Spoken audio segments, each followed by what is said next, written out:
दुर्गेश पांडे जी, राकेश जी, न्यायाधीश, उत्तर प्रदेश। राधे राधे। राधे राधे, जय श्री कृष्णा। भगवान श्री कृष्ण जी से कहिए कि हम लोग तो समय से न्याय नहीं कर पा रहे, लेकिन आप न्याय करने में देर ना लगाएं। आपको किसी कैदी को सजा देने में कितना समय लगा? आप तुरंत देते हैं क्या? फिर वो तो बहुत बड़े न्यायाधीश हैं, अनंत ब्रह्मांडों का हिसाब किताब है। पर जब नंबर आएगा तब वहां वकील की जरूरत नहीं है, क्योंकि आप साक्षी के अनुसार ही सजा दे सकते हैं, और वो स्वयं साक्षी है, उनको किसी साक्षी की जरूरत नहीं। बहुत बड़ा सिस्टम है। पर जिस दिन हिसाब होगा, अब देखो, जैसे लोग कहते हैं कि भगवान को तुरंत कर देना चाहिए। आपके हाथ में कैदी भी है, आपके हाथ में साक्ष्य भी है, लेकिन आप तुरंत नहीं कर सकते। उस पर कई तरह के विचार करने पर, और फिर उसको आजीवन सजा। गलती हुई 15 मिनट की, सजा आजीवन की हुई, पर सजा देते देते कई महीने लग जाते हैं, वर्षों लग जाते हैं।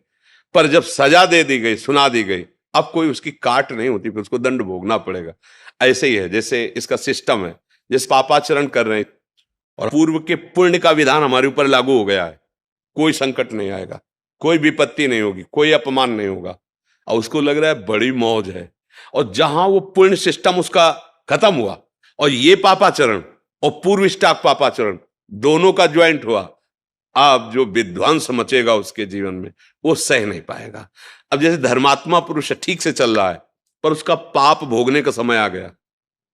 अब वो बहुत ठीक चल रहा है, पर हर कदम लड़खड़ा रहा है, हर कदम उसको विपत्ति आ रही है, हर कदम अपमान मिल रहा है। अगर वो धैर्य से इसको भोग ले, और पूर्व का सुकृत और अभी का धर्म दोनों मिलेंगे, प्रकाशित हो जाएगा। अब ये जरूर है कि हमारे मालिक का रजिस्टर थोड़ा विलंब से खुलता है, पर जिस दिन खुलेगा फिर किसी की ताकत नहीं है कि उसकी रक्षा कर सके। उनका यहां तो आप न्याय करेंगे, दंड विभाग दंड देगा, जेल, वो स्वयं में सब कुछ है। उनको किसी की सलाह की, किसी के आदेश की जरूरत नहीं है। वो परम तंत्र स्वतंत्र, कर तुम अकर तुम अन्यथा कर तुम है। आपकी बुद्धि से ही आपको दंड दिलवा देंगे। बड़ा विधान उसका विचित्र, इसीलिए कहा जाता है डरते रहो कोई अपराध न बन जाए।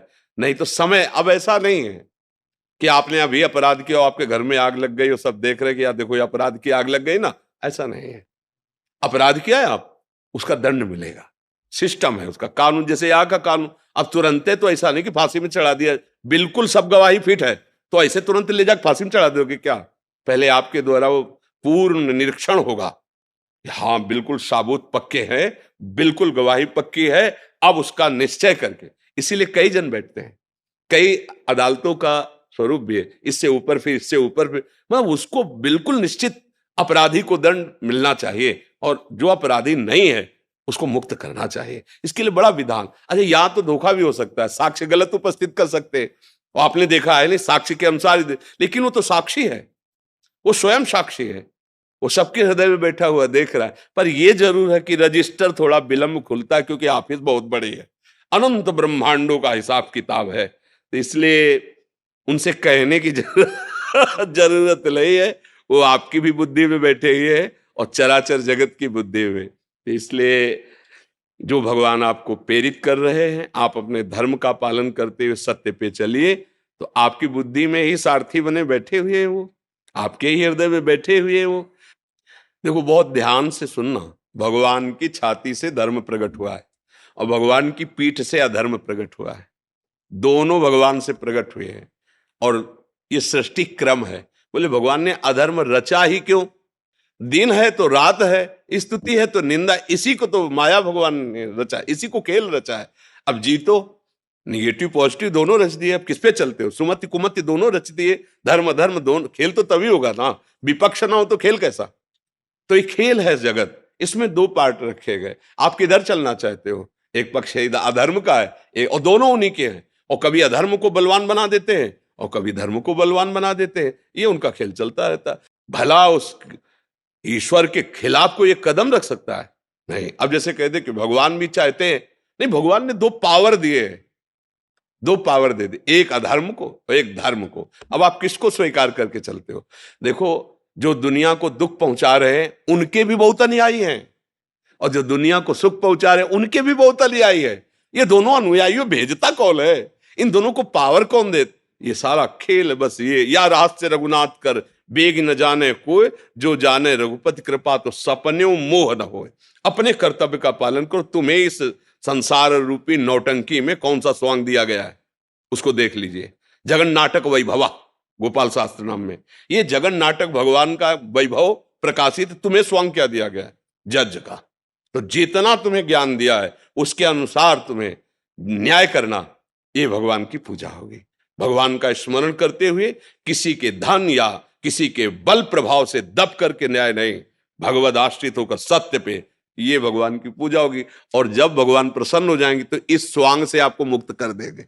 चलो हमारे इस खेल से हटो, त्रिगुणात्मिका माया के, आओ परमानंद खेल में खेलो। अलग अलग खेल है, ये मायाकृत खेल है और एक दिव्य प्रेम लीला है भगवान की, जो भगवान की चिदानंद धाम में निरंतर होती रहती। बड़े बड़े महाभागवत भजन करके वो उसे प्राप्त करते हैं।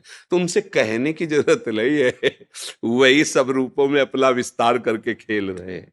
निवेदन हमारा जी, हाँ जी, एक बार हंस दीजिए, आप हाथ ऊपर करके। नहीं तो ऐसे कैसे हंसने में तो अब जैसे कोई ऐसी बात आवे ना, अब जैसे रोल में हंसला हो तो अलग है, ये जो हंसी होती है ना, ये आनंद की छकन में होती है। जैसे कोई भागवतिक बात कही और एकदम हृदय आनंदित हो गया, उस वो एक अलग। अब जैसे बनावटी में हंसा जाता है ना, तो उसमें स्वाद नहीं होता है। नहीं देखो ना, जैसे नाटक में भी तो हंसते हैं तो उसमें स्वाद थोड़ी होता है। एक ब्रह्मानंद की छकन में, भगवदानंद की छकन में जो हंसी आती है वो लुभायमान करती है। और ऐसे हंसना लुभायमान तो कॉमेडी नहीं, कॉमेडी कहते, क्या कहते हैं? हाँ, मैं अंग्रेजी ले अभी अंग्रेजी ले आती, तो इसीलिए तो उसमें क्या हंसी में है।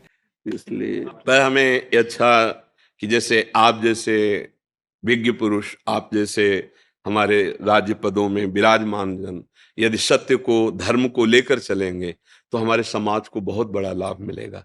क्योंकि अगर जो आप जैसे बड़े पदों में बैठे हैं, अगर आप धर्म को नहीं जानेंगे, सत्य को नहीं जानेंगे, तो कहीं ना कहीं आप किसी के दबाव में आ सकते हैं, धन के दबाव में आ सकते हैं, किसी के बल के दबाव में आ सकते हैं। और अगर आप धर्म को जानेंगे तो आपको फोन भी आवे कि फिर हम आपको देख लेंगे, कुछ नहीं हो सकता। हरि का भरोसा हो, पक्का कहते हो, सत्य पे चल रहा हो तो कोई कुछ नहीं कर सकता। बिल्कुल नहीं डरना चाहिए। अब अगर हमसे अधर्म हुआ है और वो ओपन नहीं हुआ, प्रकाशित नहीं हुआ, तो फिर हम ठीक करते हुए भी फंस जाएंगे। वो जो दंड हमें मिलना चाहिए, तो इस समय हमने अपराध नहीं किया पक्का, पर वो जो प्रकाशित नहीं हुआ पाप, अब वो आया है। इसीलिए जो विज्ञजन होते हैं चुपचाप सह लेते हैं कि ठीक भाई, हमसे गलती नहीं, पर हम जानते कोई ना कोई गलती हमारी है, क्योंकि वो जो साक्षी है वो हमें दंड